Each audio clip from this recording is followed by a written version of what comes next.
Amen. Ninawasalimu katika jina la Yesu aliye hai. Amen.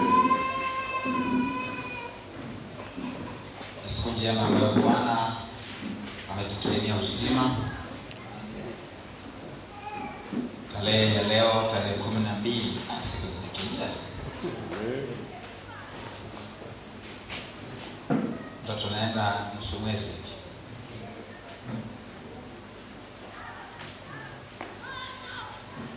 Na mwaka ndio unayoyoma.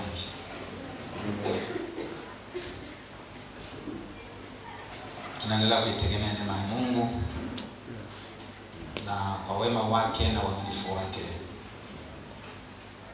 tunaendelea kusonga mbele. Amen. Leo hii Mungu amenipa ujumbe unaosema jihadharini na roho ya Esau. Jihadhari na roho ya Esau. Kichwa cha ujumbe ni cha tahadhari. Jihadhari na roho ya Esau.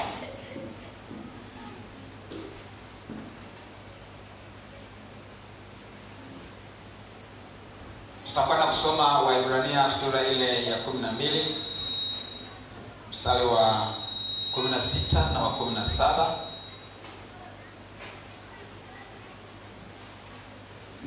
Alafu utaandika, inawezekana tusome lakini andika Mwanzo 25 ule mstari wa 29 mpaka 34.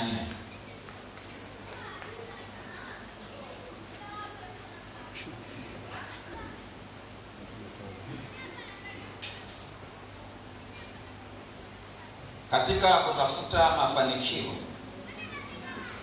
ambayo kimsingi kila mmoja anayataka, waamini wengi wamejikuta kwamba wanaingia kwenye mgogoro na Mungu. Kwa nini? Kwa sababu badala ya kufuata njia ya Mungu kuelekea mafanikio, wanapotoka wananaswa na mtego wa adui au mitego ya adui, na wanajikuta kwamba kile hasa walichokitaka hawakipati, na wakidhani ya kwamba wamekipata, wamepata feki, sio halisi. Maana tafsiri ya mafanikio ambayo ni halisi na ya kweli ni ile ambayo tunaipata kwa mujibu wa neno la Mungu. Ni tafsiri ambayo haikinzani na maelekezo na maagizo na mafundisho ya neno la Mungu. Ni tafsiri ambayo haiendi kinyume na makusudi ya Mungu. Na huwa na tafsiri kwa tafsiri nyepesi kwamba mafanikio ni utimilizo wa makusudi ya Mungu kwenye maisha yako. Kwa hiyo unatakiwa uyatafsiri mafanikio katika muktadha wa makusudi ya Mungu kwenye maisha yako. Maana Mungu ndiye aliyekuumba na alikuumba kwa kusudi au makusudi. Unatakiwa uyajue makusudi ya kuumbwa kwako. Unatakiwa uyajue makusudi ya wewe kuwepo mahali fulani. Kama hivi upo hapa Toangoma, upo kwenye kanisa hili TOC, Toangoma Outreach Center. Unatakiwa ujue ni kwa nini Mungu amekuweka hapa. Kuna waliokosa elimu lakini wewe umesomeshwa au umejisomesha, ni mtu mwenye elimu. Unatakiwa ujue ni kwa nini imewezekana wewe kuipata elimu ambayo kuna watu wanaitamani na hawajaipata. Inawezekana wewe una kazi nzuri, yenye mshahara mzuri na yenye heshima. Unatakiwa ujiulize kwamba ni kwa nini Mungu amewezesha wewe uwe na kazi ya namna hiyo. Inawezekana Mungu amekujalia kuwa na kipato. Inawezekana ndio hivyo wewe, wakati wengine wanalia hali ngumu ya kiafya, wewe una afya tena. Kuna mtu inawezekana tangu mwaka umeanza hajameza kidonge. Lakini kuna mtu ambaye tangu mwaka umeanza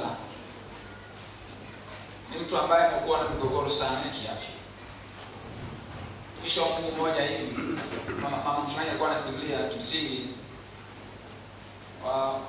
kuna mtoto wake ambaye alikuwa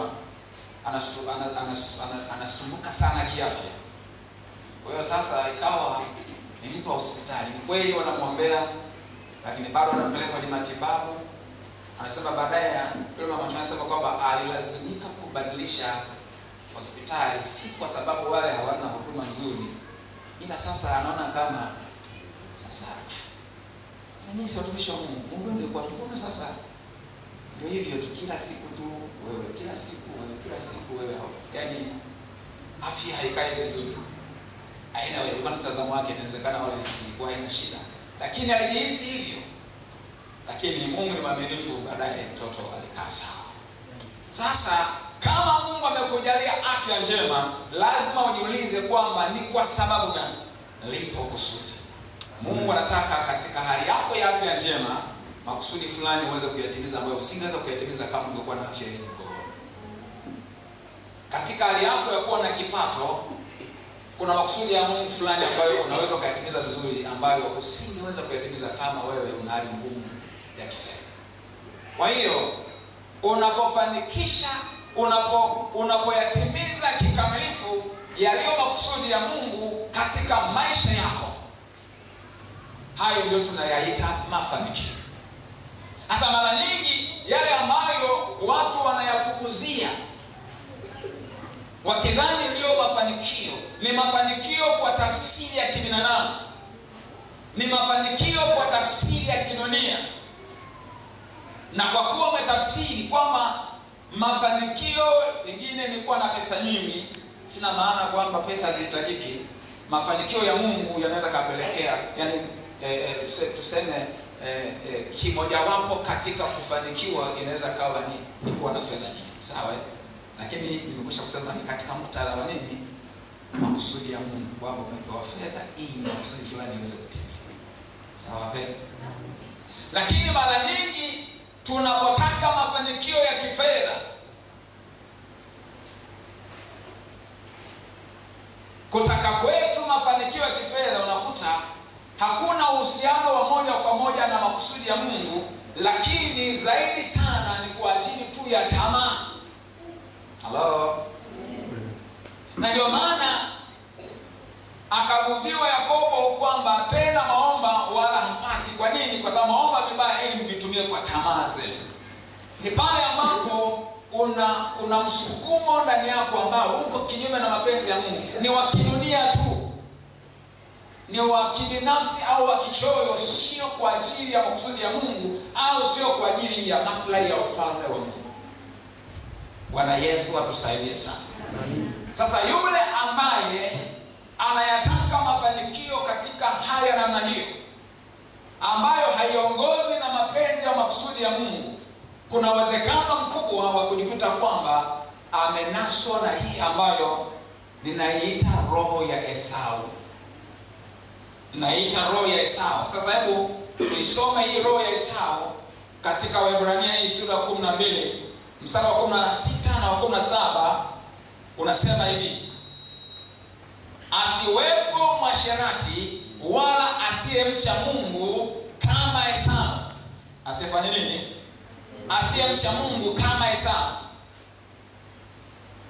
aliyeuza urithi wake wa mzaliwa wa kwanza kwa ajili ya chakula kimoja. Maana mwajua ya kuwa hata alipotaka baadaye kuirithi baraka, alikataliwa, maana hakuona nafasi ya kutubu, ijapokuwa aliitafuta sana kwa machozi. Sasa habari za Esau hizi ambazo amezinukuu mwandishi wa waraka huu wa Waebrania ndio nazikuta sasa kwenye hiyo Mwanzo 25, 29 mpaka 34 ambayo nimesema uandike. Pengine baadaye tunaweza tukaenda huko tukasoma. Sasa waraka huu hakuna uhakika hasa kwamba aliuandika nani, japokuwa kuna wanaoamini kwamba ni waraka ulioandikwa na Paulo. Na kwenye King James Version wao walioandika Biblia ile toleo la King James, wao wanaamini kwamba mwandishi ni Paulo, na ndio maana wao wamenyosha moja kwa moja kwamba ni waraka wa mtume Paulo kwa Waebrania. Lakini wataalamu wengine wao na theolojia wengine, kwa sababu mbalimbali za msingi wanazozitoa, wanakinzana. Kwa hiyo imebakia sasa kwamba hakuna uhakika hasa kwamba aliandika nani, na kimsingi hilo sio jambo la lazima sana, ila tu ni kwamba yale ambayo mwandishi alivuviwa kuandika yapo tayari, waliyasoma hao waandikiwa wa kwanza, na bado yapo kwa ajili yetu sisi ili kwamba yaweze kutusaidia. Sasa waraka huu ambao waliandika kabla ya anguko la mji wa Yerusalemu, na tunafahamu kwamba mji ule ulibomolewa au uliangukia kwenye mikono ya Warumi, ukawa umebomolewa mwaka wa 70 baada ya Kristo. Hasa waraka huu uliandikwa kabla ya hapo, ila haijulikani exactly kwamba ni mwaka gani. Kwa hiyo mwandishi alikuwa anawaandikia Waebrania waliokoka, Waebrania kwa maana ya Wayahudi au Waisraeli, na lengo lake lilikuwa ni kuwaonya wao dhidi ya hatari ya kurudi nyuma. Ni watu waliokuwa wameokoka wakaachana na mapokeo ya dini ya Kiyahudi, wakamwamini Yesu Kristo, lakini walikuwa wanavutwa kurudi tena kwenye dini ya Kiyahudi, kinyume na imani halisi ya wokovu katika Kristo Yesu. Kwa mwandishi akiona hatari hii, akaandika waraka huu, na kwenye waraka huu tunaona vile ambavyo anatoa mifano mingi sana ya maisha ya baba zao tangu walipotoka Misri, safari yao ya jangwani, na vile ambavyo wengi hawakuweza kufika kwenye nchi ya ahadi kwa sababu ya kutokuamini kwao. Kwa hiyo anaonyesha kwamba hata wao wapo kwenye hatari iliyowapata baba zao wakashindwa kufika kwenye nchi ya ahadi. Hasa kwenye sura ya 11 ni sura ambayo ni maarufu kwamba ni sura ya mashujaa wa imani. Anaandika hawa, anawaelezea hawa ambao tunawatambua kama mashujaa wa imani, vile ambavyo waliishindania imani, vile ambavyo waliitetea imani, vile ambavyo walikuwa na msimamo licha ya hali mbalimbali ambazo ziliwapata.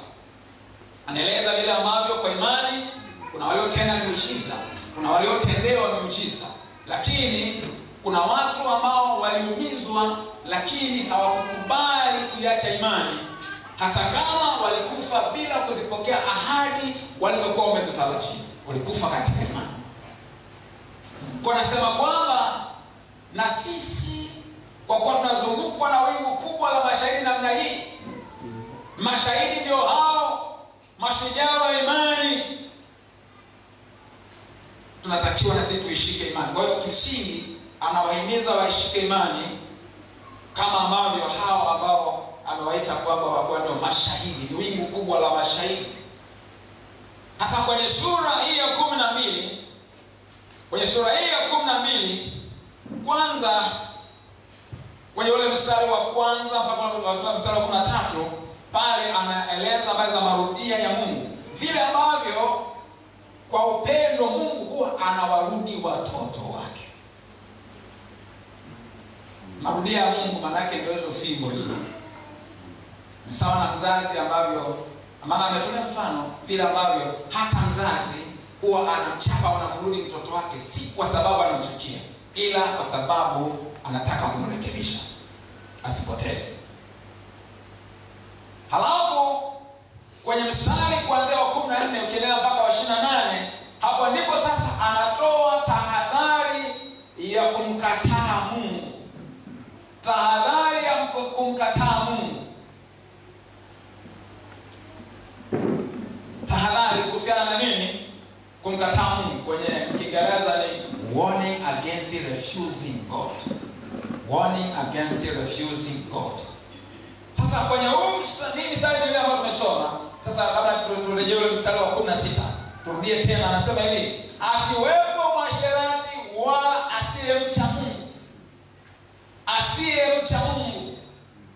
Na namtolea mfano wa mtu ambaye ana sifa hiyo ya kutokumcha Mungu, kwamba ni Esau, na kwa sababu ya hali hiyo ya kutokumcha Mungu, huyo Esau aliuza urithi wake wa mzaliwa wa kwanza kwa ajili ya nini? Chakula kimoja. Jamani, habari za Esau tunazifahamu? Yeye alikuwa ni pacha pamoja na nani? Na Yakobo. Alafu baba mzee Isaka alimpenda Esau kwa sababu alikuwa anakula mawindo yake, na mama alimpenda Yakobo kwa sababu alikuwa na ile utulivu, ni mtu ana utulivu fulani. Lakini mimi nadhani kwamba upendo wa mama kwa Yakobo kuliko Esau inawezekana ulitokana na vile ambavyo walivyomtesa tumboni mwake, na akaambiwa kwamba mataifa mawili hapo tumboni mwako, alafu mkubwa atamtumikia mdogo. Taifa moja litakuwa hodari kuliko lingine. Naona sasa walipozaliwa, ina maana mama alikuwa anajua hatima za watoto wawili. Inawezekana hiyo hali ilimuinfluence, ilisababisha kwamba huyu mama awe na interest zaidi na Yakobo kuliko Esau. Sasa wameendelea kukua, wamekuwa vijana wakubwa. Esau ni mwindaji, akiwinda anapeleka mawindo kwa baba. Baba anafurahia mawindo ya mwanae, anaona ni mtu hodari. Lakini mama akawa amempenda zaidi huyu Yakobo. Kilichotokea ni nini? Siku moja wakati Esau ameenda kwenye mawindo, mambo hayakumwendea vizuri nadhani, na ametoka huko amechoka sana. Maandiko yanasema kwamba alirudi akiwa amechoka. Anamkuta mdogo wake Esau. Hawa ni mapacha, lakini mkubwa ni nani? Ni Esau, alafu Yakobo ni mdogo. Anamkuta mdogo wake anapika chakula cha dengu, alafu yeye ana njaa kweli kweli. Yakobo inaonyesha alikuwa anatamani sana uzaliwa wa kwanza kwa sababu ya baraka maalum aliyokuwa anapewa mzaliwa wa kwanza. Desturi ndivyo ilivyokuwa. Yakobo mzaliwa wa kwanza alikuwa anapewa baraka maalum, na kwa habari za urithi alikuwa anapewa urithi double. Alikuwa anapewa double zaidi ya wenzake. Kwa hiyo mambo hayo yalikuwa na tafsiri kubwa sana katika roho. Yakobo inaonyesha alikuwa anaitamani nafasi ya kaka yake ambayo ina baraka maalum. Kwa siku hiyo wakati kaka yake anarudi kutoka kwenye mawindo, amechoka, ana njaa, anaomba chakula kwa mdogo wake. Mdogo wake akasema, mimi sikupi chakula bro. Nikwambia na bro, mimi sikupi chakula. Kaka, nikupe hiki chakula, niuzie haki ya uzaliwa wa kwanza. Niuzie nini? Haki ya uzaliwa wa kwanza. Sijui walikuwa wanaume gani hawa watu wakati huo. Biblia inasema hapo. Alafu sasa tunaambiwa kwamba Esau eti kwa sababu ana njaa hiyo, yani akaona mbona hilo jambo dogo tu sana. Hilo jambo dogo, mimi sasa hiyo haki ya uzazi itanisaidia nini wakati mimi nakufa kwa njaa hapa? Kwa hiyo akamwapia, na viapo vina nguvu sana. Tunatoka pamoja. Viapo vina nguvu sana. Hata kama mko wawili tu, hakuna shahidi mtu, hamna shahidi mwingine. Anaweza sijue mtu mwingine, lakini kwenye ulimwengu wa roho tayari inakuwa recorded. Inakuwa tayari kile kiapo kinakuwa kimeshathibitishwa katika ulimwengu wa roho. Hasa Esau alidhani ni kitu chepesi tu, kwamba utanisaidia nini? Itanisaidia nini? Haki ya uzaliwa, haki ya uzazi, haki ya uzaliwa wa kwanza, wakati mimi nakufa njaa hapa. Mtazamo jamani, ni kitu ambacho tunatakiwa kwa makini nacho sana. Hivi hata ukifikiria wewe mwenyewe, unadhani kweli Esau angekufa kwa njaa ya muda huu? No. Kwamba angevumilia njaa mpaka baadaye apate chakula kwa namna iliyo ambayo haina haimnasi kwenye mtego. Hivi kwani angekufa? No. Ali-exaggerate tatizo. Hello? Ali-exaggerate, alikuza tatizo zaidi ya uhalisia wake. Kwa sababu kwenye maandiko hapa imeandikwa kwamba hivyo Esau akaidharau haki ya uzaliwa wa kwanza. Ule mstari wa 24 B pale sema hivyo Esau akaidharau haki yake ya mzaliwa wa kwanza. Sasa inaelekea miaka ilipita. Nifika mahali mzee anaona umri umeenda, nifika mahali hata macho hayawezi kuona sawa sawa. Ona nisije nikafa kabla kuwabariki wanangu. Hawa wa Facebook hapo. Na nisije nikafa bila kumbariki mwanangu. Kwa hiyo alilenga kumbariki Esau ambaye ndio firstborn wake. Kwa hiyo akampa maelekezo kwamba akawinde, halafu amfanyie chakula namna ile aipendayo, ale alisikie vizuri, aburudike, halafu roho yake ifanyeje? Ibariki. Tunaelewa mambo ya kawaida. Rebeka akafanya mchezo na kijana wake Yakobo, wakatumia mbinu ya kibinadamu. Haikuwa sahihi. Ndio hiyo wao wanasema kwamba the end does not justify the means. Njia iliyotumika haikuwa njia sahihi. Na kimsingi alilipia, unajua. Yakobo alidanganya na yeye alidanganywa. Hello? Yes. Ni kweli alipata baraka wa baba yake kwa namna alivyofanya yeye na mama, kwa maelekezo au kufundishwa na mama yake, lakini alikuja kulipia na yeye alikuja kudanganya. Alidanganywaje unajua?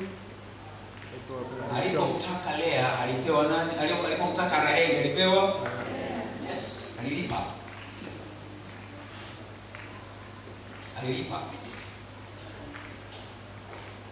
Sasa tusiendelee sana na story hiyo, maana tuna mambo mengi kidogo hapa, asije tukakaa kwenye hilo na muda ukaishia kwenye hilo tu. Lakini nataka tuangalie neno hili anaposema kwamba tusiwe hapo. Kwa hiyo anaposema asiwepo mwasherati wala asiye mcha Mungu, wala asiye mcha Mungu, wala asiye mcha Mungu. Nataka sasa hapo ndipo tujaribu kutafsiri. Naposema wala asiye mcha Mungu, na hapo sasa tunaachana na hiyo uasherati, kwa sababu na chenyewe kinatakiwa yani asiwepo mwasherati, lakini hiki ambacho kimeunganishwa moja kwa moja na Esau ni hiyo hali ya kutokumcha Mungu. Kwa hiyo Esau alikuwa na hali ya kutokumcha Mungu. Sasa kwenye NIV neno linalotumika hapo kwenye Kiswahili tunasema kwamba hali ya kutokumcha Mungu, si ndio? Kwenye NIV neno linalotumika ni godless, yani asiye na Mungu. Kwenye King James Version mtumia neno profane person. Profane person. Sasa profane person tunaendelea kwa mujibu wa Strong's Bible Concordance, neno la Kiunani au Kigiriki ambalo limetafsiriwa kama profane kwenye Kiingereza,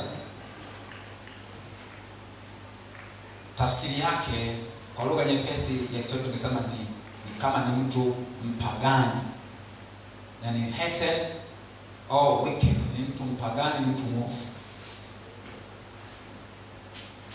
Kwa mujibu wa King James Version, kinachomaanishwa hapo ni kwamba asiwepo katikati yenu mtu ambaye ana hali ya upagani, ana hali ya kuwa mwovu, yani wicked person, ni mtu mwovu. Kumbe inawezekana mtu akawepo kanisani lakini akawa ana hali ya upagani, hana Mungu, amemkataa Mungu, ni mtu mwovu. Bwana Yesu atuelewe. Hasa neno hili katika the Complete Christian Dictionary, hilo neno profenio limetafsiriwa kwa tafsiri tatu. Tafsiri ya kwanza anasema having or showing disrespect for God or for holy things. Yaani ni kuwa na hali au kuonyesha hali ya kutokumheshimu Mungu au kutokuheshimu vitu vitakatifu. Huyu asiyemcha Mungu, huyu profane person, huyu mtu mwovu, huyu mtu mwenye hali ya kipagani, ni mtu ambaye hana heshima kwa Mungu wala hana heshima kwa vitu vitakatifu. Kwenye Biblia mtu mmoja wapo ambaye alionyesha kutokuwa na heshima na vitu vitakatifu ni yule Belshaza, mfalme Belshaza, ambaye alipolewa aliitisha vyombo vilivyokuwa vimetekwa vya hekaluni, vilivyokuwa vimetekwa kwenye hekalu la Yerusalemu. Akavinywea pombe, akaisifia miungu yake. Mungu alishindwa kustahimili, alimpiga. Yakatokea maneno mene tekeli na pelesi, na tafsiri yake ndio hiyo aliyoitoa Danieli, ya kwamba ufalme wako umepimwa katika mizani, umeonekana wewe ufai, na ufalme wako wamepewa Wamedi na Wajemi. Usiku ule ule aliuawa, maana Mungu alikasirika kwa sababu ya kashfa na kukosa heshima, kukosa adabu kwa huyu nani Belshaza. Alicheza na vitu vitakatifu. Bwana Yesu atusaidie. Amen. Tafsiri ya pili anasema ni non-religious, secular.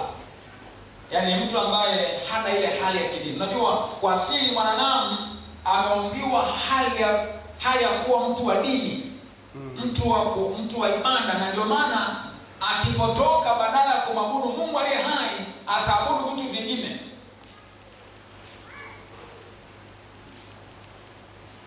Kwa ile hali ya mtu kuwa secular, kuwa wa kidunia, ni mtu ambaye anajali tu vitu vya kidunia, hajali vitu vya rohoni, vitu vya kimungu yeye havijali na vipuuza. Huyo profane person hiyo. Tafsiri ya tatu ni vulgar. Sasa anasema tafsiri ya vulgar, anasema lacking good taste or manners, lacking good manners, lacking good taste. Ni mtu ambaye hana ladha nzuri, ni mtu ambaye hana heshima, hana adabu.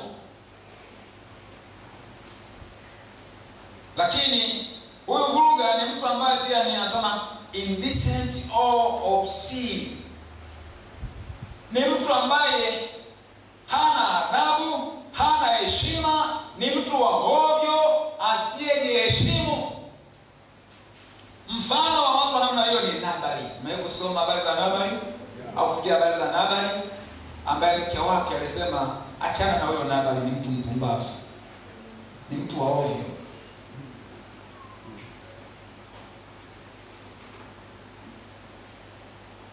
Nisianze kusema habari za Nabali nikapoteza muda, lakini kwa ufupi tunaweza tukasema mengi kuhusiana na huyo mtu asiyemcha Mungu. Mtu huyu asiyemcha Mungu ni mtu ambaye ubinafsi una nguvu sana ndani yake. Roho ya choyo ina nguvu sana ndani yake. Ni mtu ambaye anakuwa na ukatili. Katili ni mtu ambaye hajali hisia za maumivu ya mtu mwingine. Yaani wewe unapoumia yeye ndiye anafurahia maadamu mtu mambo yake yafanikiwe. Labda ni cheo, labda ni heshima, labda ni utajiri, labda ni hadhi, chochote kile. Yeye hajali maumivu ya watu wengine. Huyo ndio katili. Jamani, katili ni tofauti na mtu mkali. Mtu mkali ni mtu stern, ni mtu ambaye anataka vitu viende sawa, vitu vinyoke. Mtu anaweza akawa ni mkali lakini ana upendo. Lakini katili ni mtu ambaye ndani yake hakuna chembe za upendo. Hana hali ya kumcha Mungu, hana hali ya kumhofu Mungu, hana Mungu ndani yake. Ni mtu ambaye amemkataa Mungu, na kwa sababu hiyo anaweza akafanya vitendo vya kinyama. Kwa sababu tunamtumiaga sababu jamaa mnyama sana hiyo. Si ndio Japokuwa vijana wa leo kitu kizuri wanataka ni unyama. Ana unyama sana bwana, unyama sana. Vijana nini haribu Kiswahili? Haribu Kiswahili. Unyama maana yake ni ukatili. Somebody is heartless.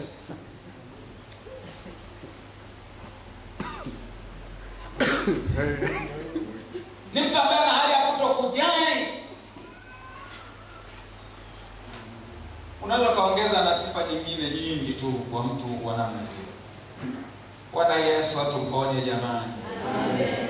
Tusiwe watu wa namna hiyo, tusiwe kama Esau. Kimsingi sina maana kwamba Esau anatosheleza sifa zote za tafsiri hili neno profeni. Esau anafiti kwenye baadhi ya tafsiri, lakini kuna tafsiri zingine wanafiti wengine ambao kimsingi roho hiyo inatenda kazi. Na chimbuko la roho hiyo ni tangu anguko kwenye ile sura ya 3 ya kitabu cha Mwanzo. Lakini maana ya anguko haina maana kwamba kila mwanadamu alikuwa anatosheleza viwango vya tabia hizi za mtu ambaye anaweza kaitwa profeti. Pamoja na hali ya anguko, bado wacha Mungu wamekuwepo. Lakini kuna watu ambao ni notable, yani ni watu ambao wanafiti sana kwenye hizi tafsiri. Wa kwanza tunayemuona kwenye maandiko, wa kwanza kuwa recorded ni Kaini. Kaini alikuwa mbaya kuliko hata huyo Esau.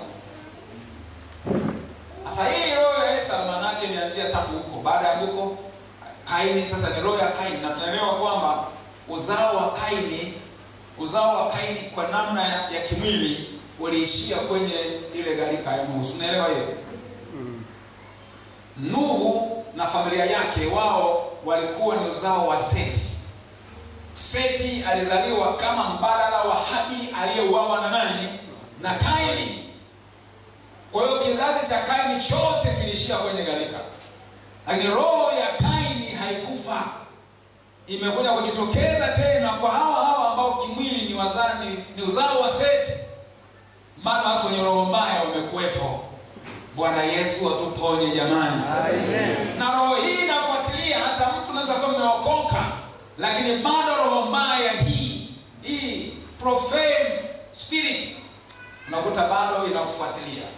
Maana kuna vitendo vya ajabu sana ambavyo vinafanywa na mtu aliyeokoka. Tunashangaa, ameokoka huyu? Ndio maana tunafika mahali tunapata maswali magumu ambayo tunashindwa kuwa na majibu ya uhakika.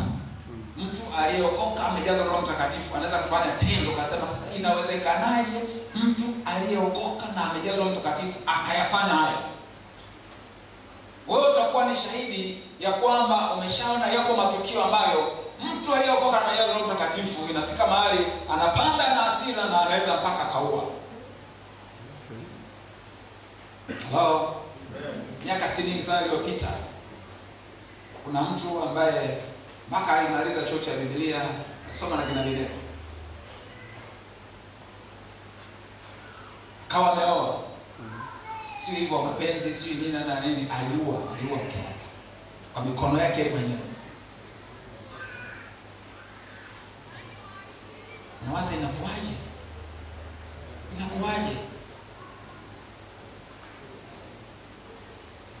Ila kijana mmoja ambaye anatoka kwenye familia ya wacha Mungu, amelelewa tangu utoto kama mcha Mungu, akapata nafasi ya kusoma na akapata na kazi huko Marekani.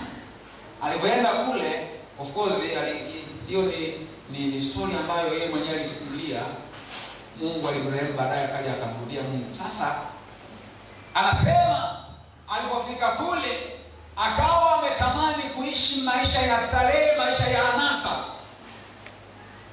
Na amefundishwa tangu utotoni, hiki ni dhambi, dhambi, hiki ni dhambi, hiki ni dhambi. Sasa ni kama vile anaishi katika makatazo ambayo yanamfanya asiishi maisha ya kuburudika, maisha ya starehe, maisha ya anasa anayotaka. Alipokuwa anapotoka kuingia kwenye maisha ya uasherati, maisha ya ulevi, anajisikia hatia moyoni mwake, anakosa raha ya kufanya. Anasema ilifika mahali alikata shauri kumuua Mungu, akaamua moyoni mwake kwamba Mungu amekufa, hayupo. Kuanzia hapo akapata amani. Anapofanya analojisikia anakuwa na amani tu. Maana yake amefanikiwa kuiua dhamiri yake kwa kujidanganya kwamba Mungu hayupo. Unaweza ukajua mpaka hapo ukaelewa wale ambao wamefika mahali wakakataa uwepo wa Mungu ni struggle ya namna hiyo. Yaani ni hiyo hali hiyo ya hali ya kutokumcha Mungu na ile mapambano ya nafsi. Inafika mahali sasa ili mtu afanye ukatili, afanye anachokitaka, afanye akili zake zinazomtuma, inabidi afike mahali akatae uwepo wa Mungu. Maana ukikubali uwepo wa Mungu, hisia za uwepo wa Mungu ndani yako hazikuachi salama unapofanya yaliyo kinyume naye. Dhamiri ni sauti kwa namna fulani ni sauti ya Mungu. Sina maana mara zote kwamba itakuongoza sawa sawa, lakini ni indicator fulani ambayo Mungu ametuumbia, ambayo inatuconnect na mapenzi yake. Na ndio maana ukisoma Warumi sura ya 2 anazungumza vile ambavyo kuna watu ambao yani wala sio watorati wala sio dini, lakini wa dhamiri zao kuna mambo ambayo kwa sababu tu ya dhamiri kuwazuia hawafanya, na kuna mambo ambayo wanafanya kwa sababu dhamiri zao zinawashtaki au kwa hukumu. Tunatoka pamoja. Huyo mtu hajaokoka huyo, wala sio mtu wa dini kwamba labda ana dini ya Kiyahudi au dini ya Ukristo au dini nyingine ambayo ina mafundisho rasmi ya kumtambulisha Mungu na utendaji wake, amri zake, sheria zake, maelekezo yake na kadhalika. Bwana Yesu atuokoe jamani. Amen. Tusije na sisi tukajikuta kama tumeangukia kwenye yale namna hiyo. Sasa nimesema kwamba chimbuko la hali hii ya kutokumcha Mungu imeanzia kwenye anguko. Tunaiona kwa Esau, inajitokeza kwa nguvu sana. Esau kwenye sura ya 4 ya kitabu cha Mwanzo mstari wa 1 mpaka wa 10, kuna yani pale kuna ile historia ya kutisha sana ambayo sadaka yake ilipokataliwa na sadaka ya ndugu yake ikawa imekubaliwa, akaona wivu, akashikwa na hasira sana, roho ya uwaji ikambana. Mungu akaamua kumuonya, sema, Kaini, kwa nini una ghadhabu? Bado umekasirika? Ukitenda vyema hautapata kibali. Usipotenda vyema, dhambi ipo, inakuotea mlango, inakutamani wewe, walakini yapaswa fanyeje? Uishinde. Lakini bado Kaini alishupaza shingo yake. Alimchukua ndugu yake kama twende uwandani, anadhani ni mazuri huko, akamuua wakiwa wawili tu. Baadaye Mungu anamtokea, anasema, umefanya nini sasa Kaini? Ndugu yako yuko wapi? Sababu kwa mimi ni mlinzi wa ndugu yangu. Yaani anamjibu jeuri Mungu. Anasema, profane person ni hatari sana. Mtu aliyekataa kuwa na Mungu ni mtu hatari sana. Anamjibu mbovu Mungu. Kwani mimi ndio nimekuwa mlinzi wa ndugu yangu? Sasa anasema, sasa sikiliza. Damu ya ndugu yako Habili inanililia kutoka katika ardhi. Afu Mungu akashusha laana. Hautakuwa na kikao duniani. Vile hivyo utakuwa mtoro. Kwa hiyo akaashiria laana kwa sababu ya vile alivyomwaga damu ya ndugu yake asiye na hatia. Lakini mtu mwingine ambaye tunaona na yeye akawa ameivaa roho hiyo ya Kaini. Yaani kwenye sura hiyo ya 4 kuna mtu anaitwa Lameki. Huyu na yeye ndio polygamist wa kwanza, yaani ndio mtu wa kwanza kuoa kuoa mke zaidi ya moja. Sasa huyu anajisifia mwenyewe mbele za wake zake. Anasema, sikieni sauti yangu Ada na Sila. Yaani hao ndio wake zake. sikilizeni usemi wangu. Yaani haya yanaandikwa kwa lugha ya kishairi, ya ushairi. Maana nimemua mtu kwa kunitia jeraha. Inaelekea kulikuwa kuna ugomvi, kuna mtu akamtia jeraha, yeye akaamua kumaliza kabisa. Naam. Kijana kwa kunichubua. Kama Kaini akilipiwa kisasi mara 7, hakika Lameki atalipiwa mara 77. Yaani anajihukumu yeye mwenyewe.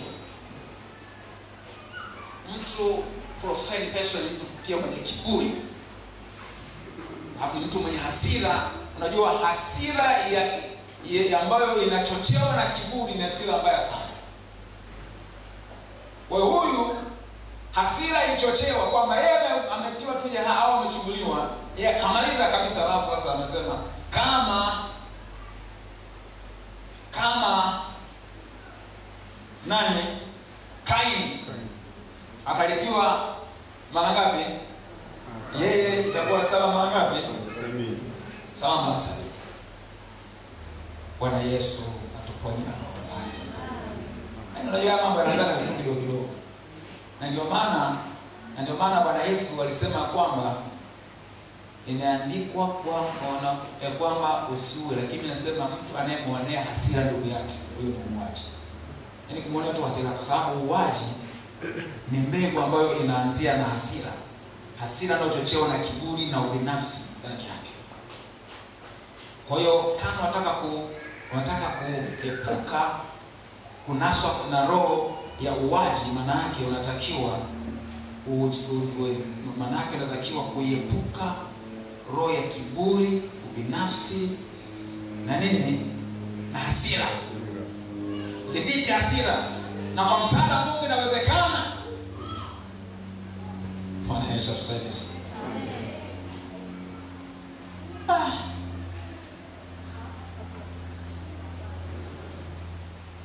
Mtu mwingine ambaye tunaona hii roho ilikuwa inafuatilia ni Sauli. Sauli alikuwa si mtu anayefuata maelekezo ya Mungu. Halafu Mungu alipomkataa na akamwinua Daudi, tunaona vile ambavyo Sauli alimpiga vita. Kama ambavyo Kaini alipoona ndugu yake amepata kibali, yeye amekataliwa, akampiga vita, akamuua ndugu yake. Ndivyo ambavyo Sauli na yeye alifanya hivyo. Alitaka kumuua Daudi kwa sababu ya wivu. Neno lile ambalo aliambiwa Kaini linamhusu pia Sauli. Kama ukitenda vyema, hautapata kibali. Ishi sio kupambana na aliyepata kibali wakati wewe ulikosa kibali, ila fanya vyema ili upate kibali. Na kama ulimkorofisha Mungu ukakosa kibali, Mungu ni wa rehema. Ukitubu kwa kumaanisha, ukajirekebisha, ukafanya vyema kwa msaada wa Mungu, kibali kinarejea. Kibali kinarejea. Habari njema ndio hiyo. Kibali kinafanyaje? Kibali kinarejea. Sasa kwenye Biblia unaweza tukataja mifano mingi sana. Maana tutatoka kwenye agano la kale tutakuja kwenye agano jipya. Kwenye agano jipya utawakuta sasa mpaka kina Yuda huko. Yuda ambaye alikuwa ameangalia pesa badala ya utu, hakuwa na hali ya uchaji ndani yake, japokuwa Bwana Yesu alimwamini kwamba anafaa kuwa mtumishi. Na si kwamba Yesu alikosea. Unajua Yesu hakukosea kumteua, ila Daudi hakuikataa ile roho ya ukaini ndani yake, roho ya uwesa ndani yake, ya kutaka mafanikio ya haraka kinyume na mapenzi ya Mungu hivyo. Kwa hiyo kwenye agano jipya pia tunaikuta mifano mingi sana. Hasa Paulo anaielezaje hali hii? Tusoma Warumi sura ya 1. Mstari ule Warumi, waraka wa mtume Paulo kwa Warumi sura ile ya 1 anaielezea hali hii. Unaweza kusoma kuanzia mstari wa 18 mpaka unaimaliza sura hii. Lakini tutasoma tu mstari mmoja ule wa 18 au tutaruka tusome ule mstari wa 28 na kuendelea. Paulo anasema hivi, anawaambia hawa Warumi: kwa maana ghadhabu ya Mungu imedhihirishwa kutoka mbinguni juu ya uasi wote na uovu wa wanadamu waipingao kweli kwa uovu. kuipinga kweli kwa uovu.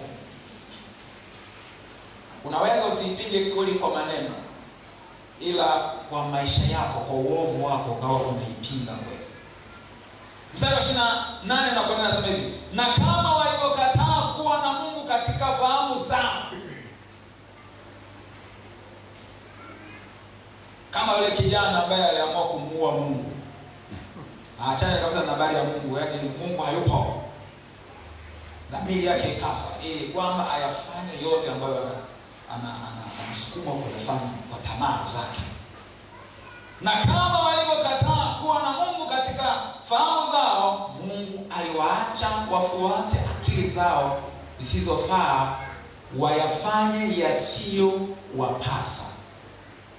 Wamejawa na nini? Wamejawa na udhalimu. Sasa tunaposoma haya na wewe unajipima, unaweza kukuta kwamba na wewe una nafsi, yaani kuna mambo na wewe unayo katika haya yaliyotajwa. Ujue kama unayo katika haya yaliyotajwa, ujue unanyemelewa na roho ya Esau, unanyemelewa na roho ya nani? Ya Kaini. Roho ile ya uovu. Wewe ni profane person, ni mtu mwovu, ni mtu siye na Mungu, ni mtu siye na hali ya kumcha Mungu. Bwana Yesu atuepushe na haya. Asema wamejawa na udhalimu wa kila namna, uovu na tamaa na ubaya, wamejawa na usuda na uwaji na fitina na hadaa. Yaani hadaa ni udanganyifu. Watu wa nia mbaya, wenye kusengenya. Hapa je, unanepona hapo? Wewe ufanyaje? Kusengenya. Wewe na maana wewe kama ni msengenyaji, na wewe ni profane person. Hello? Wenye kusingizia. Hapo je?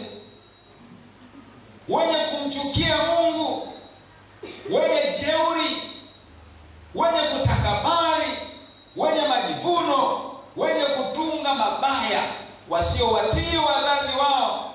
Hapo je napo? Wasio na ufahamu, wenye kuvunja maagano. Muda wa ibada ni muda fulani, wao wanavunja maagano na kuja kwa kuchelewa au hawaji ibadani. Huko ndiko unakojea ni kuvunja maagano. Unaona?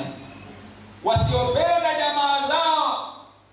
Kuna wengine wamekimbia vijijini wako huko mjini ili kujitenga na jamaa zao. Alafu hawana habari yao kabisa.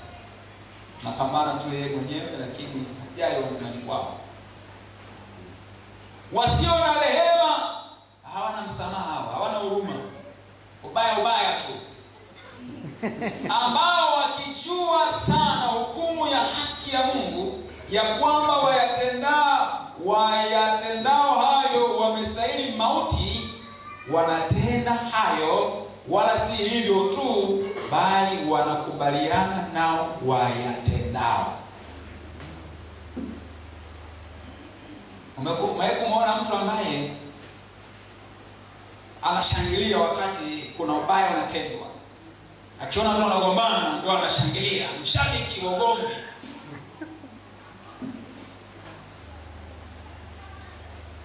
Afanye mambo mkomesha yule naye anazidi yule. Unafurahia ubaya kwamba yule fulani amezidi tabia na tabia mbaya.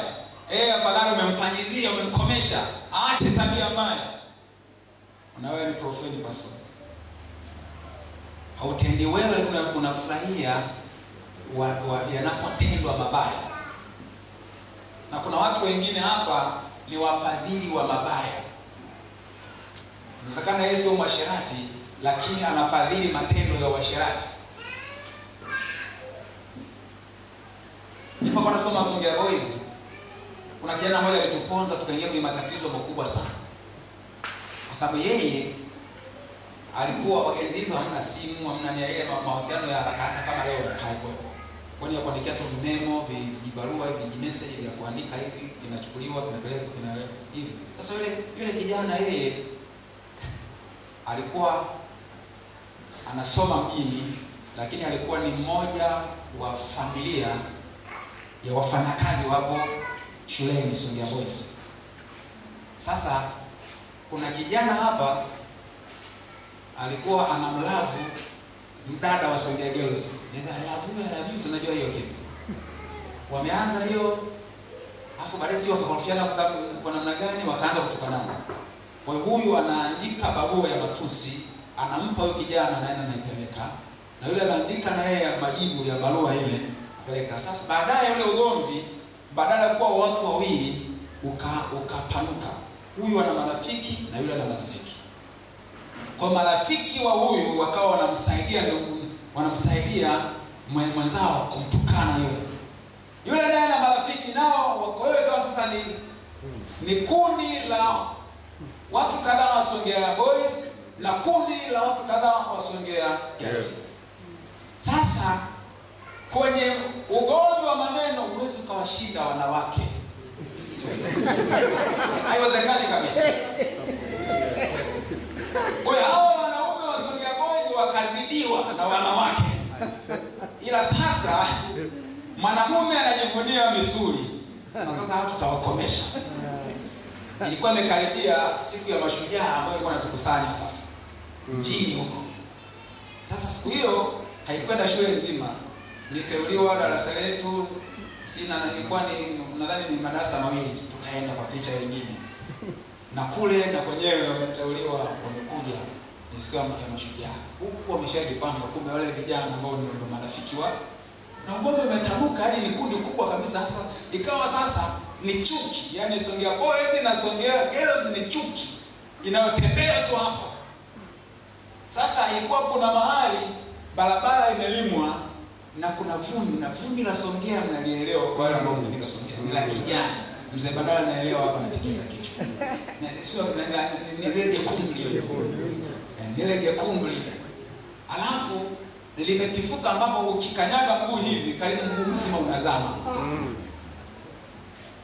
Kwa hiyo wakasubiri baada ya shughuli kuisha hivi, wanapopita kwenye ile eneo la vumbi jingi wakaamua kuwagaragaza. Sasa hapo haijalishi ni nani. Na siku hiyo wala hata yule mhusika wala hakuwepo. Ila tu ni chuki tu, maadamu hawa ndio wale wa basketi wale ndio wanaotukana sisi, wanajifanya wana maneno mengi. Kwa hiyo wakawagaragaza pale, wakatoka wanalia, vijana wale wakakimbia. Sasa ikawa ni msako, nani waliofanya hivi? Nani waliofanya hivi? Kalikuta wengi tumeingia kwenye matatizo ambao wala hatuhusika. Hello. Profane person. Bwana Yesu atuokoe. Amen. Bwana Yesu atuponye. Amen. Tusiingie kwenye mambo ya namna hiyo. Mioyo iwe safi. Tuwe na hali ya kumcha Mungu, tusiwe watu tusiomcha Mungu. Kwa Paulo wanachambua hali hiyo vile ilivyokuwa, anasema Mungu akawaacha. Yaani Mungu akikuonya hauonyeki, baadaye anakuacha. Umekemewa haujirekebishi, Mungu anakuacha. Na ndugu yangu, usikubali ifike mahali ukaachwa na Mungu. Kama unaendelea katika njia iliyopotoka na unajiona uko tu salama, wala hauoni kama kuna mapigo ya Mungu, unatakiwa uogope sana. Maana wale Mungu awapendao na ambao bado hajawakatia tamaa, huwa anawakemea na kuwarudi. Hata mzazi wanafika mahali anaamua kumwacha, huyu ni sugu, hamiliki, anaamua kumwacha hivyo hivyo, apotee hivyo hivyo. Usifikie mahali pa namna hiyo kwamba Mungu akakuacha. Mimi nilipookoka nikawakuta vijana ambao nidhani ndio watanipa company, wamenitangulia katika wokovu, lakini tabia zao ni kama mbona sizieleweleni. Siku moja tumeenda kwenye outreach, ni vijana, timu ya vijana tumeenda, lakini tuko na mzee wa kanisa huko. Sasa lugha zao zile za kiunihuni na vitu fulani. Sasa wao wamenitangulia. Yaani huko na mashaka hii kitu vipi? Ila sasa naona kumbe si kawaida tu. Na mimi nikaingia kwenye lugha zile. Sasa mzee wala hawakemei wale, akanivuta mimi pembeni na akanionya. akaacha kabisa tabia hii. Alafu hakusema maelezo mengi kwamba sijui hawa wameshindikana nini. Hakusemela, alinionya kanike. Sasa kidogo nikapata shida. Mbona naona kama ni upendeleo? Mbona ananikemea mimi tu wakati mbona na hao wanafanya hivyo hivyo? Ila baadaye nikaelewa kwamba hawa wameshindikana. Na ni kweli haukupita muda mrefu wote walipotea. Walikuwa ni vijana wawili. Mmoja kaanguka kwenye uzinzi, kwenye uasherati na akapotea muda. Mwingine aliendelea, lakini baadaye alikuja akaasi. Akakuja akaasi, ni mtu akawa ni mtu mbishi, ni mtu mkorofi, haonyeki na nini. Na anasema na utumishi, kwa hiyo akaacha hata akaondoka hapo akaenda mpaka leo nadhani kama sikosei. Mpaka leo anajiita ni mtumishi, lakini hakuondoka vizuri. Kwa ni mkorofi, ni mkali. Wale ni wapendao huwakemea na kufanyaje? Na kuwarudi. Ukiona anafanya mabaya na haupati mapigo yoyote, mambo yanakunyokea tu, biashara zinaenda vizuri tu, kazi yako inaenda kufanya vizuri tu, mipango yako inafanikiwa tu, usijisifu ila uogope. Inawezekana umeachwa. Mungu amekuonya, haujaonyeka. Ameamua kukuacha upotee hivyo hivyo. Leo hii kwa upendo wa Mungu yanakuja haya maonyo. Ujihadhari na roho ya nani? Ya Esau. Ujihadhari na roho ya nani? Ya Kaini. Jihadhari. Kama unaonywa, onyeka. Aonyaye mara nyingi akishibaza shingo, tunaambiwa kwamba atafanyaje? Atafunika ghafla wala hapati dawa. Ndugu zangu wapendwa, Mungu atusaidie tusije tukatumbukia kwenye hali ya namna hii. Sasa matokeo ya tabia ile ya Esau ya kutokumcha Mungu tunayaona kwenye mstari wa 17, ya kwamba Esau baadaye tunaona alijuta sana. Ule mstari wa 17 anasemaje pale? Sema, maana majua ya kuwa hata alipotaka baadaye kuirithi baraka alikataliwa, maana hakuona nafasi ya kutubu, ijapokuwa alitafuta sana kwa machozi. Sasa kwa nini Esau alikataliwa? Ni kwa sababu kimsingi Esau hakuwa na toba, ila alijuta, alipata maumivu ya kuzikosa zile baraka ambazo alidhani bado atazipata tu, licha ya kwamba yeye ameidharau haki yake ya mzaliwa wa kwanza. Sasa sijui akili ilikuwa na mtumaini, ingewezekanaje kupata mbaraka kwa uzaliwa wa kwanza wakati haki hiyo amemuzia ndugu yake? Kwa pamoja na kwamba Rebeka mama yake wa Yakobo walichokifanya hakikuwa sawa sawa, lakini Mungu alikubali hata hivyo, kwa sababu Esau alikuwa amekwisha kuikataa hiyo baraka. Haki ya uzaliwa wa kwanza alikuwa amekwisha kumuzia nani? Yakobo. Kwa Mungu aliruhusu hicho kilichofanyika ili mbaraka huo aupate Yakobo, ambaye yeye anaulilia huo baraka wa uzaliwa wa kwanza. Bwana Yesu atusaidie sana. Sasa kilio cha Esau hakikuwa kilio cha toba. Sio kwamba alitubu kwa kosa au dhambi aliyoifanya ya kuidharau haki ya uzaliwa wa kwanza, ila yalikuwa ni maumivu ya kukosa baraka ambazo alidhani atazipata licha ya yeye kudharau hiyo haki.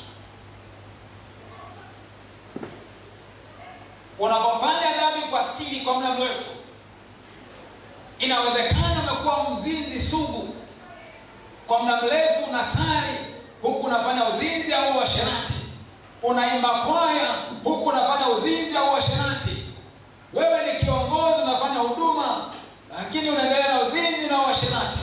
Alafu siku moja mambo yako yanawekwa hadharani, alafu unalia machozi, Mungu anisamehe.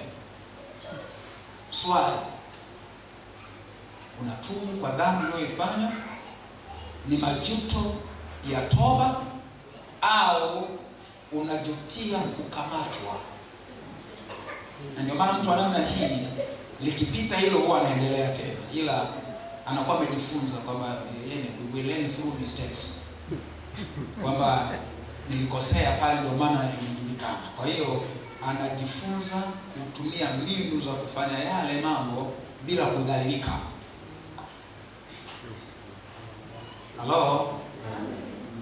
Na moyo unaendelea kuwa mgumu zaidi. Ogopa sana mtu wa namna hiyo. Mimi siwasimulia, nadhani ni Jumatano, nilipokuwa nakuja Jumatano niliotolea mfano wa dada mmoja miaka mingi wakati alikuwa mwalimu wa sekondari. Miaka ya nyuma sana huko. Huyu dada ikasikika kwamba anafanya uzinzi. Leo ni mwasharati huyo. Tabia yake sio nzuri. Sasa fununu ndio hivyo anasema yakatukuta sisi viongozi wa kanisa tukamkalisha. Tukamhoji, wewe bwana unatuhumiwa. Inasemekana una tabia hizi. Yule dada alikataa na alilia sana. Yaani anakataa kwa machozi kwamba mimi wananionea, mimi sifanye hayo. Lakini wakati huo anakataa kwa machozi alikuwa tayari mjamzito.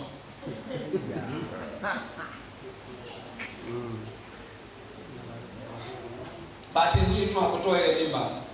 Kwa hiyo tumbo lilipoongezeka hawezi kurudisha tena kwamba ana mimba, ndio hapo sasa. Ndio kwa kweli Mungu tunisamehe. Kumbe usi unafiki jamani. Sana. Usi unafiki, hiyo sio toba. Hiyo sio toba kabisa.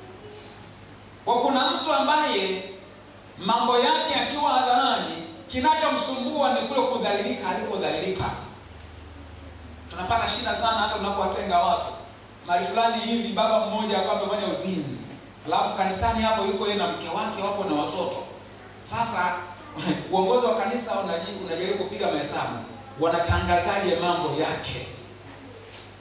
Kibinadamu tu wakasema basi hebu tuwatoe watoto angalau wasisikie tunapotangaza habari za baba yao wamefanya mambo ya aibu. Sasa kwa nini tupe shida sisi watumishi wa Mungu? Biblia inasema kwamba yeye aliyezaliwa na Mungu hatendi dhambi, bali yeye aliyezaliwa na Mungu hujilinda wala yule mwovu mgusi. Jilinde.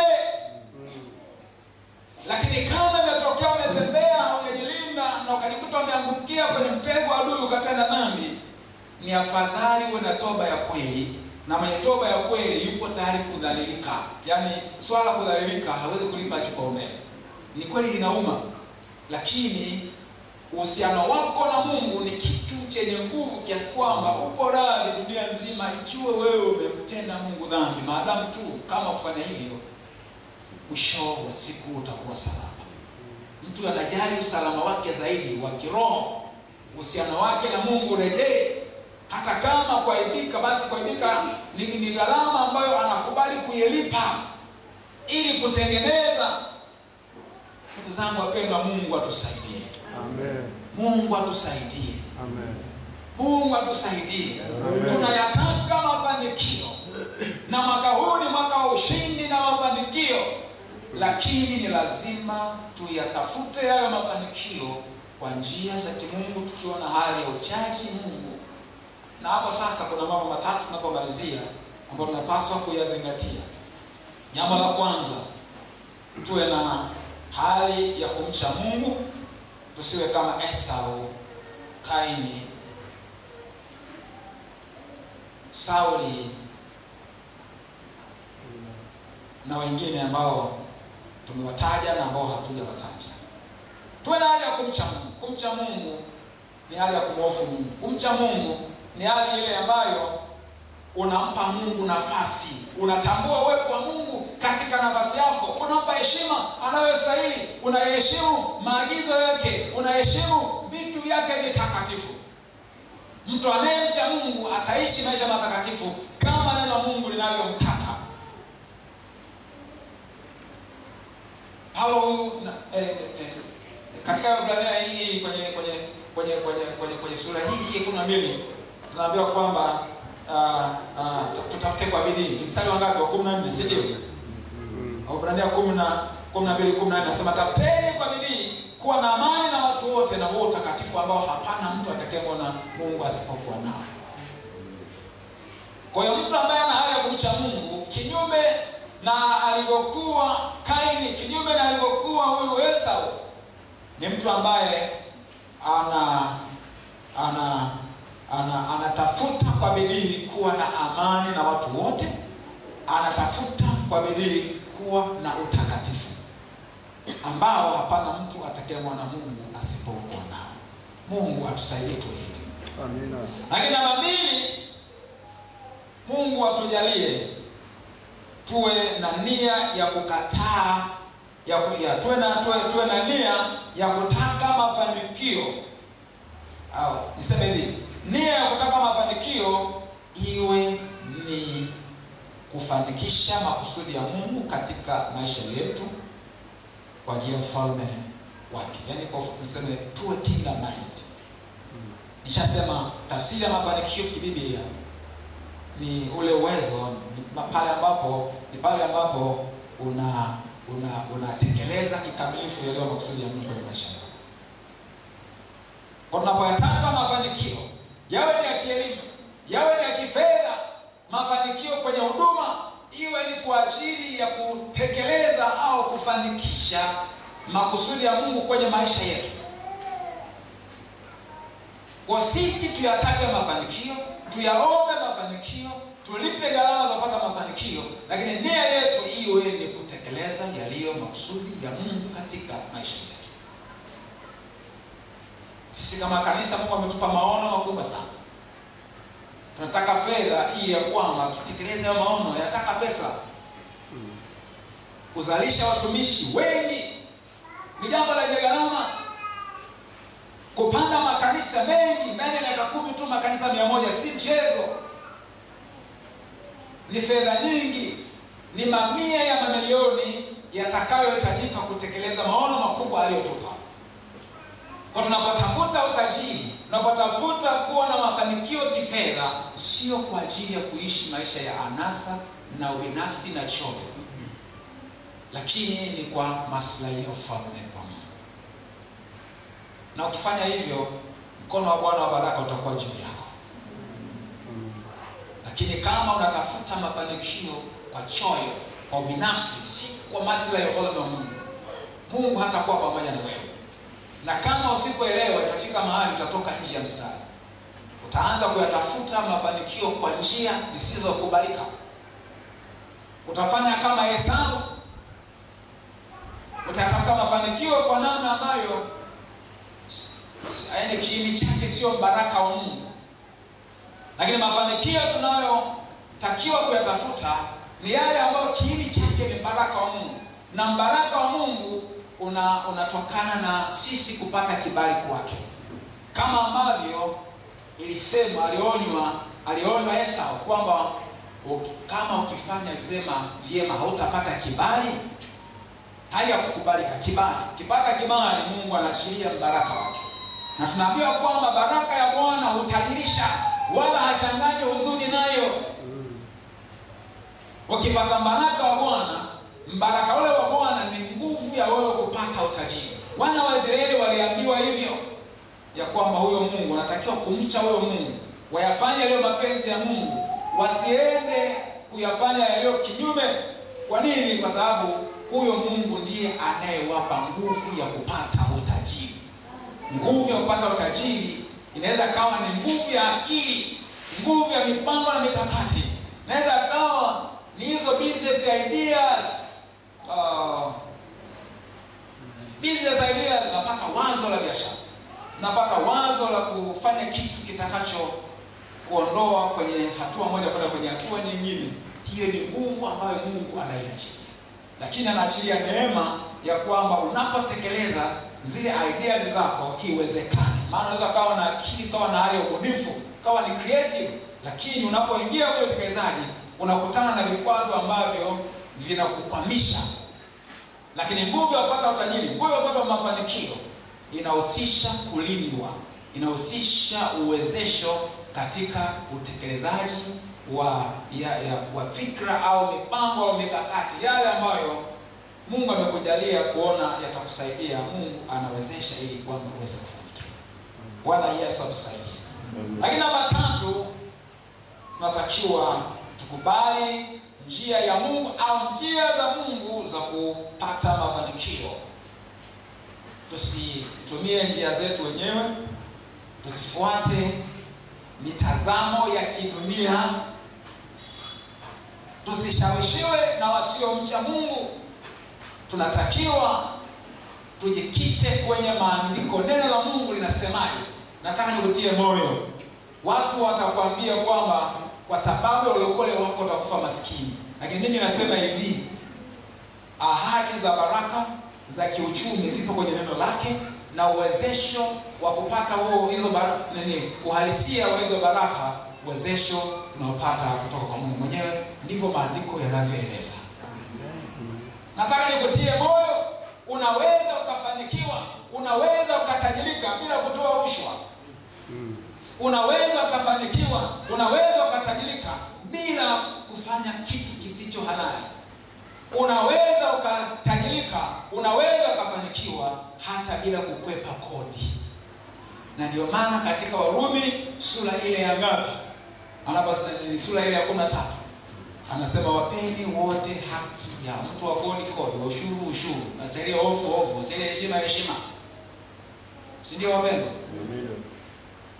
Utaingia kwenye ushindani wa kibiashara na watu wanaokopa kodi. Wewe utalipa kodi, lakini mkono wa Bwana wa baraka kutoka juu yako, utafaulu kuliko wao. Sio lazima upate mafanikio ya haraka, lakini utapata mafanikio kwa hatua anazokujalia Mungu, ili upate mafanikio bila kuharibikiwa. Maana kuna watu ili apate mafanikio anayoyataka, labda ya uchumi, labda ya kuolewa, labda ya nini, kuwa na hadhi, kuwa na nafasi kubwa, labda serikalini au kwenye siasa, mpaka korofishane kwanza na Mungu. Yaani aende kinyume, auze haki ya uzaliwa wa kwanza.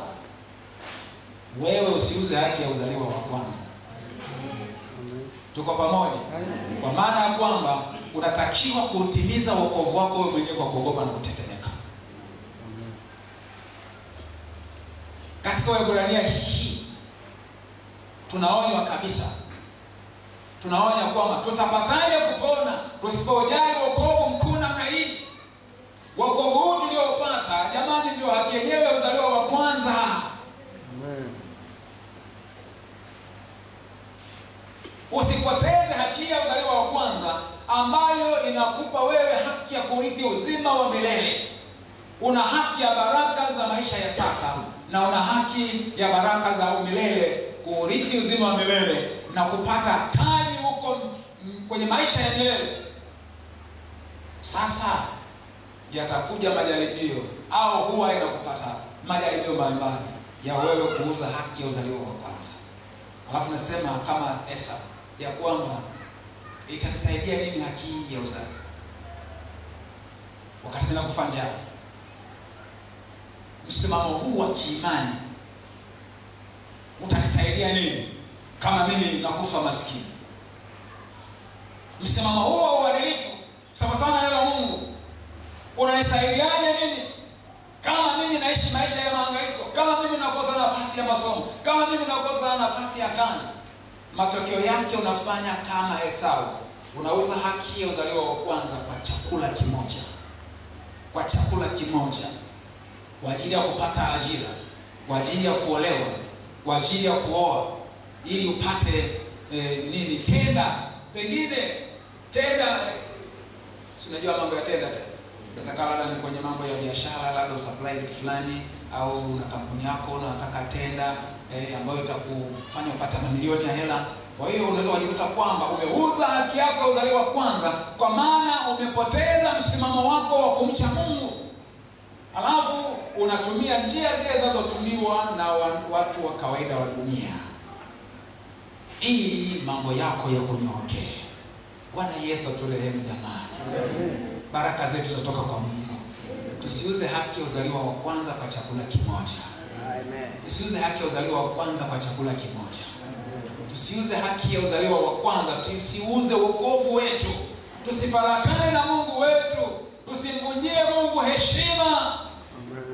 Kwa sababu tunaona kwamba tukicompromise, tukilegeza msimamo, kuna vitu fulani vitatokea. Hapana. Hiyo sio njia ya Mungu. Hiyo sio njia ya Mungu. fuata njia ya Mungu. Na kutia moyo, ipo njia ya Mungu kukuinua. Na kutia moyo, ipo njia ya Mungu kukuinua. Na kutia moyo, ipo njia ya Mungu ya kukufanikisha. Mafanikio yapo kwa ajili yako, ila ni kwa njia ya Mungu siku zote. Soma vizuri neno la Mungu, njia ambazo ameelekeza yeye. Lakini pia msikize Roho Mtakatifu. Kuna vitu ambavyo ni maalum sana ambavyo Roho Mtakatifu mwenyewe atakuelekeza. Hapa usipite, ila pita hapa. Pili hapana, usifanye, fanya hivi. Wakati mwingine tunatumia dhamiri. Kiona dhamiri na kuhukumu katika jambo, achana nalo. Ufanye lile ambalo amani ya Kristo moyoni mwako inaamua kwamba hili liko sawa. Amen. Ili tusiwe ni watu wasiomcha Mungu, lakini tuwe ni watu wenye kumcha Mungu. Kwa tunaona vile ambavyo Yakobo alipata mafanikio. Alikuwa na hali ya uchaji Mungu. Si kwamba alikuwa mkamilifu, tunaelewa hata yeye makosa yake, lakini alikuwa analea kumcha Mungu na Mungu akambariki yeye na uzao wake. Na mimi nakutamkia baraka za Bwana ziwe juu yako na uzao wako. Amen. Bwana akuinue. Unapokuwa na hali ya uchaji, Bwana akuinue. Amen. Maisha ya kimwili akuinue.